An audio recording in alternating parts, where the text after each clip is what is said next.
Maria Cusatado. She's a Coast Salish woman.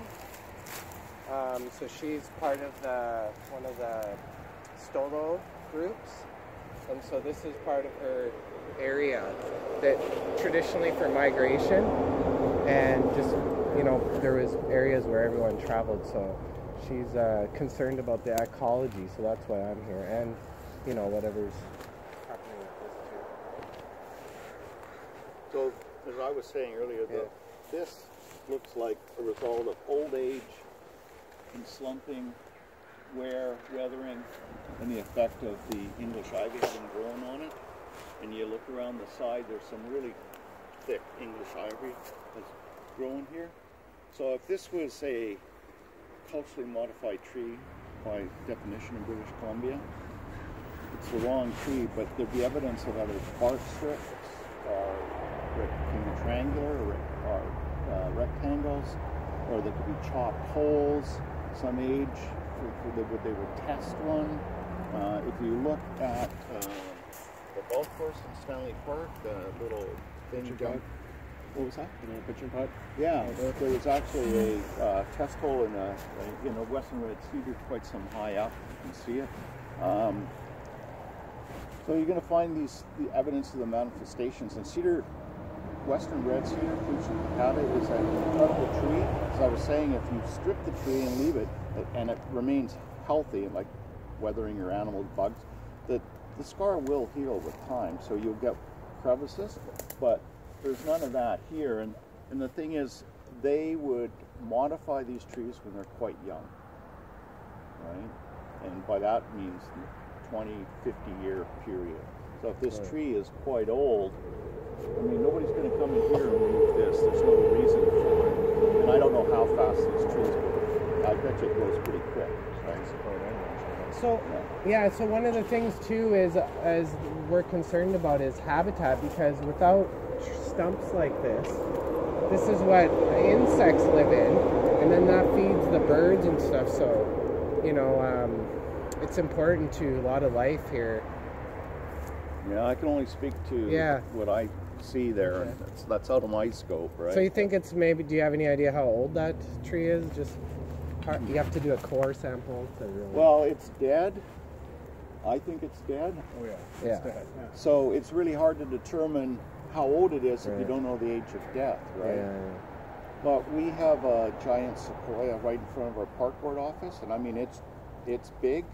The park board office only dates to 1961-62. That tree was planted after the fact, and you can see it's huge, and it's grown in that many years, right? So they grow really fast. Western red cedar takes them many, many years to get. I mean, we don't even get them that big around here anymore.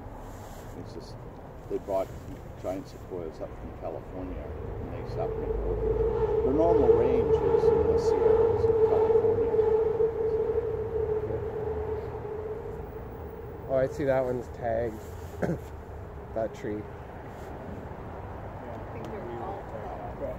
Everything's tagged.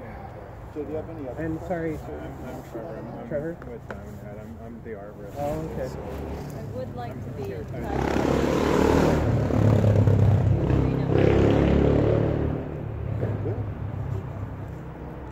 But if you, I don't know if you know, but if you actually Google online British Columbia Handbook to Culturally Modified Trees, it comes up.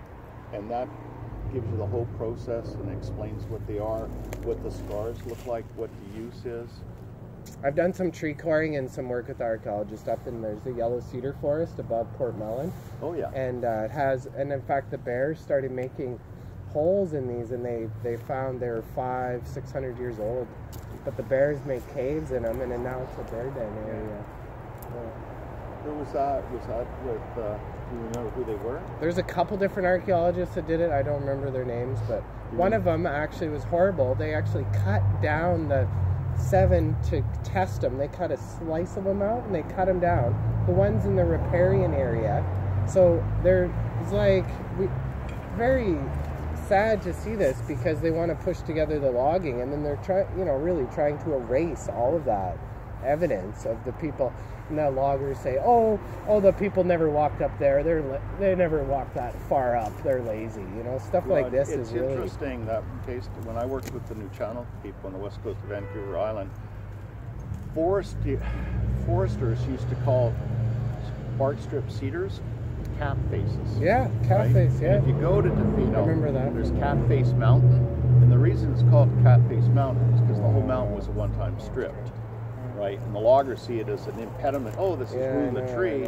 So they left them behind. That's basically, and they come back year after year, right? So that's that. Other foresters have called bark strips on a western red cedar like cedar with a dry side, because for whatever reason they think there's modifications that happen.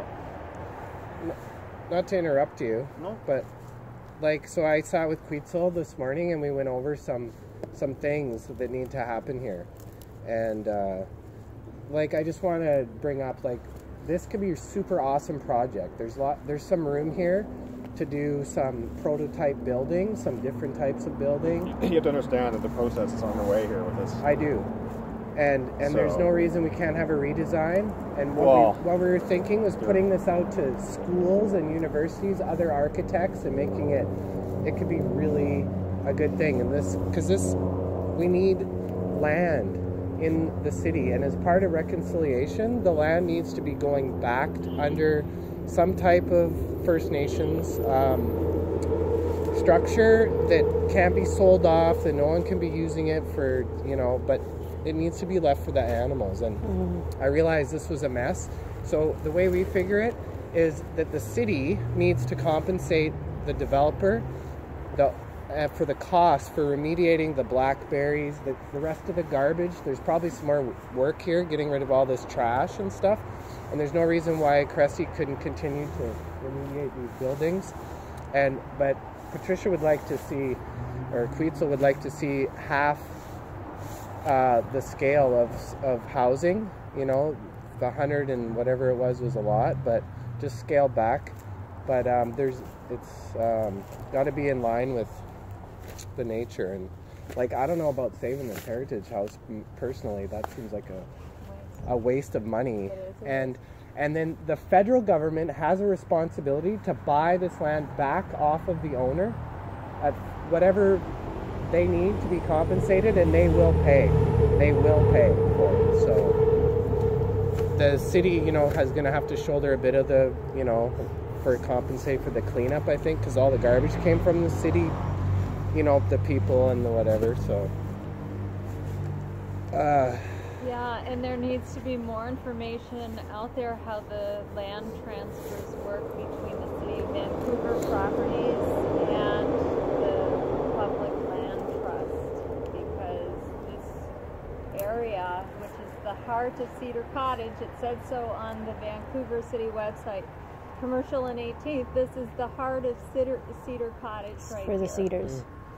And we can honor that. It just seems like we're doing a great disservice to the whole community, to the schools that are around us, to the meditation center, to the people who walk everywhere, to remove so many trees so quickly from the area. You could talk to Real Estate Services about that, for sure. They have a process in place. Real estate services. But